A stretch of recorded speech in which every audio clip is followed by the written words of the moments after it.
I am not in the FBI. I don't work for the government. I have never even held a gun, but somehow my entire neighborhood became convinced I was an undercover federal agent.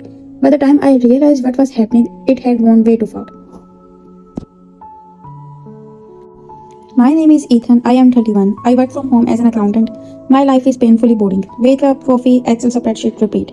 The only exciting thing about my day is deciding whether lunch will be a leftover pizza or instant noodles. 3 months ago, I moved in a quiet suburban neighborhood outside Columbus. Exactly the kind of place where everyone knows everyone except me. I kept to myself, no parties, no loud music, no unnecessary conversations. Apparently, that was my first mistake because according to my neighbors, quiet people are automatically suspicious. The first week after moving in, an older woman named Carol knocked on my door carrying the blueberry pie. She smiled and said, "Welcome to Maple Street." I smiled back, "Thank you." She waited. I waited. Finally, she asked, "So, what do you do?" I answered honestly, "I work with numbers." Technically true. I just did not feel like explaining accounting software to a stranger. She narrowed her eyes. "Numbers? Yup. What kind of numbers?" "Mostly spreadsheets." She stayed for another 5 seconds, then slowly nodded. She left. Looking back, that tiny conversation probably started everything. A few days later, I noticed something strange. Whenever I walk outside, people stop talking, not dramatically, just awkwardly. Like I had interrupted something. Kids stopped riding bikes near my driveway. One guy actually saluted me. I assumed he was weird. Turns out, he thought I worked for the government. I had absolutely no idea until one Saturday morning I was washing my car when my neighbor Dave walked over. Dave looked like every suburban dad ever created. Cargo shorts, white sneakers, sunglasses, always holding a beer, even at the 11 in the morning. He leaned against my mailbox. "So, how's work?" "Fine." "Busy?" "Always." He nodded slowly.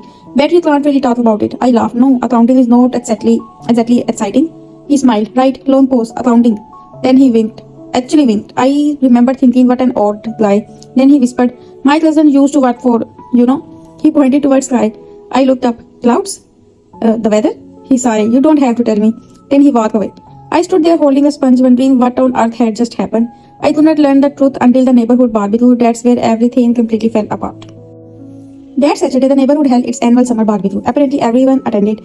Kids ran around with water balloons. Everyone was burning hot dogs. There was country music playing from an old speaker that sounded like it had survived 3 wars. I almost did not go, but Dave insisted, "You have got to meet everyone. Big mistake." The moment I walked into the park, every conversation stopped. Again, I figured maybe I had ketchup on my shirt. I looked down. Nope. Carol, the pie lady, immediately walked over carrying the paper plate. She smiled a little too much. "Hi, Ethan." "Hi. We are all so grateful for everything you do." I blinked. "Thanks." Before I could ask what she meant, another neighbor shook my head. And then another. One guy actually thanked me for protecting America. I laughed. "I am actually literally accountant." Everyone chuckled, not because they believed me, because they thought I was joking. "Oh, sure you are." One guy winked. Everyone whispered, "They always say that." "What?" I turned to Dave. "Why does everyone think I work for the government?" Dave looked horrified. "Wait, you did not tell them?" "Tell them what?" He lowered his voice. "Dude, they think you are FBI." I stared at him. "What?" He nodded.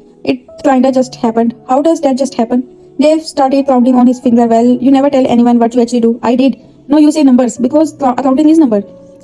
Then that black SUV kept parking outside your house, my internet company. And you leave every morning wearing a suit for meetings, and those huge boxes delivered every week. Printer paper. Dave shrugged. "You gotta admit, it looked suspicious." I could not believe what I was hearing. Before I could explain, Carol suddenly clinked her glass. "I would like everyone's attention." "Oh no," she smiled at me. "I know Ethan can't tell us what he really does." I opened my mouth. "I can, but we would like to thank him for keeping our community safe." Everyone claps. Actually claps. One guy even stood up. This was insane. I immediately raised both hands. "Guys, I am not FBI." Silence. Then Carol smiled. "See what? That's exactly what an FBI agent would say." Everyone nodded. Someone actually whispered, so humble. I wanted to whisper, then a little boy walked up holding a baseball card. "Mr. FBI, my mom says if I behave, can you arrest my big sister?" The entire crowd burst into tears, laughter. I forced a smile. "Nobody. But she stole my fries. I am still not arresting her." The kid looked disappointed. Dave leaned over. "You handle that like a professional."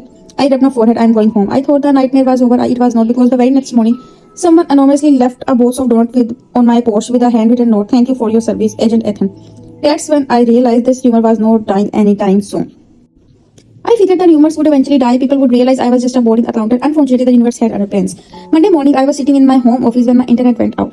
I sighed, called customer support, and they promised to send a technician. 2 hours later, a white service van pulled into my driveway. The technician climbed out carrying a toolbox. The second Carol saw her, she practically sprinted across the street. I watched through my window as she whispered something to him. The poor guy looked confused, then terrified. Then he slowly looked toward my house. He nodded nervously. By the time he knocked on my door, he was acting like he was entering a military base. "Mr. Ethan?" "Yep." He looked over both shoulders before whispering, "Ma'am, across the street says you are federal." I nearly dropped my coffee. "No, I am accountant." He smiled politely. "Of course." "No, seriously." Right. He spent exactly 3 minutes fixing my router. Then he refused to the tip I offered. No thanks, sir. It's an honor. He actually saluted me. I closed the door and just stood there. At this point, I started wondering if I was the crazy one. That evening, things somehow got even worse. I was taking my trash cans to the curb when Dave came running over. Ethan, you gotta help me. With what? My son got caught throwing eggs at the Johnson's house. Okay, could you maybe make the charges disappear? I stared at him, Dave. I can't control the police. But are not you? No. Secretly, no. He looked genuinely disappointed. The next day, someone parked in front of my driveway. I walked outside and politely knocked on their window. Hey, would you mind moving your car? The driver immediately apologized. I am so sorry, sir. I did not know this was your house. He reversed so fast he nearly hit a mailbox. 15 minutes later, every car on the street was perfectly parked, not a single one even close to my driveway. Dave texted me, wow, that was fast. I replied, I literally just asked him nicely. Dave responded with one message, sure you did. I was losing my mind. Then the neighborhood Facebook group exploded. Someone had posted a bloody photo of me carrying groceries. The caption said, Agent Ethan's shopping like a normal citizen, respect his privacy. There was over 300 comments. One woman wrote, real heroes don't wear cap. Another replied, they wear business suits. Someone else claimed I had once stared at them for 3 seconds to check if they were a security threat. I was staring because they were wearing clothes with socks. That's it. I finally decided enough was enough. I made a post in the group. Hey everyone, I am not in the FBI. I am an accountant. I prepare tax reports. Please stop calling me Agent Ethan. I hit post. 5 minutes later, Carol commented exactly what someone in witness protection would say. The post got over 500 likes. I deleted Facebook. I honestly thought things could not get even more ridiculous until the actual FBI showed up at my front door. The next morning, I heard a knock on my front door. Not usual, except when I looked through the peephole. 2 men in dark suits were standing outside. My stomach dropped for one insane second. I actually thought, did I accidentally become FBI? I opened the door. One of them smiled. Good morning. Are you Ethan? Yeah. We were with the Federal Bureau of Investigation. I froze. Dave had picked the perfect time to walk his dog. He saw the suits, saw the badges, saw them standing at my front door. Then he slowly backed away, like he was witness classified business. Oh no, I whispered. The agent asked if they could come inside. Turns out they were not investigating me at all. They were trying to locate someone who had lived in my house a year earlier. Apparently, a former tenant might have information about an old fraud case. That was it. A 5-minute conversation. They thanked me for my time and left. I thought the misunderstanding was finally over. I could not have been more wrong. The second the black SUV drove away, my phone exploded. Dave, Carol, 3 neighbors, even people I had never spoken to before. Everyone wanted to know the same thing. What happened? I ignored every message. Big mistake. Because when you don't answer questions, people invent their own answers. By dinner time, Maple Street had created an entire movie. According to the neighborhood Facebook group, the FBI had arrived to brief Agent Ethan on the top secret operation. Someone claimed they had seen one of the agent hand me a folder. It was my Amazon package. Another neighbor insisted I had smiled because the mission was successful. I had ordered socks. The craziest part, people actually started asking me for favors. One woman knocked on my door holding a speeding ticket. Could you make this disappear? No. A teenager asked if I could remove his parking fee. No. They wanted me to find out if his taxes were being audited. I don't know. But you work with numbers. Yes, Excel. One afternoon, I found an envelope in my mailbox. No stamp, just my name. Inside was $50 and a handwritten note. Please don't investigate my husband. I immediately walked across the street. Carol, she opened the door. Oh, Agent Ethan. I am not an agent. I held up the envelope. Who left this? He smiled innocently. I could not possibly say why.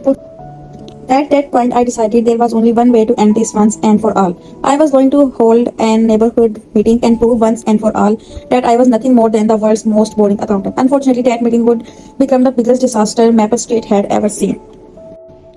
By Saturday afternoon, nearly the entire neighborhood had gathered in the community hall. I borrowed a projector from work, opened Excel, and prepared what might have been the most boring presentation in human history.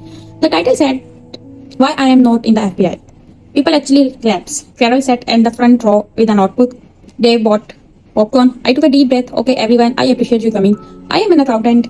I prepare tax reports. I file business expenses. I spend 8 hours a day staring at spreadsheets. To prove it, I open one of my notebooks. Hundreds of rows of numbers filled the screen. Silence. Finally, Dave raised his hand. So those are code names. I blinked. What? Carol nodded. I knew it. Random numbers, different colors. That's definitely encrypted. No, it's quarterly payroll. A teenager raised his hand. If you are undercover, are you allowed to tell us? I rubbed my face. I am not undercover. The room went complete quiet. Then an elderly woman stood up. I think what Ethan is trying to say is that if he admitted, he would not be undercover anymore. Everyone gasped. Someone whispered, that actually makes sense. I looked at the ceiling. Maybe this was my punishment for something I did in the past life. Then everything changed. The community center door suddenly burst open. 2 police officers walked inside. The entire room froze. One officer looked around and asked, is Ethan here? Every single person slowly turned to look at me. I wanted to disappear. I raised my hand. That's me.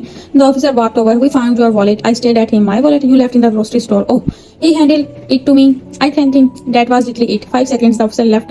The room stayed completely silent. Then Dave whispered, "They returned his wallet personally." Carol nodded. "No regular citizens get services like that." I slammed both hands on the table. "That's because my driver license has my address." Nobody looked convinced. At that moment, I gave up completely. I packed up my laptop, closed the projector, and said, "Believe whatever you want." People thought I just admitted everything. 6 months later, life actually became strangely convenient. Nobody parked in front of my driveway anymore. Packages were never stolen. Kids stopped throwing footballs in my yard. One neighbor even mowed my lawn while I was on vacation. Every Christmas, someone anonymously leave a box of donuts on my porch. The note always says the same thing: "Thank you for your service, Agent Ethan." At this point, I have stopped correcting them because honestly, being the neighborhood's imaginary FBI agent has turned out to be surprisingly useful. And no, I am just still an accountant. At least I think everyone believes that. I really enjoyed this story. Tell me in the comments if you enjoy it, and I will meet you in the next one. Bye bye, ta-ra.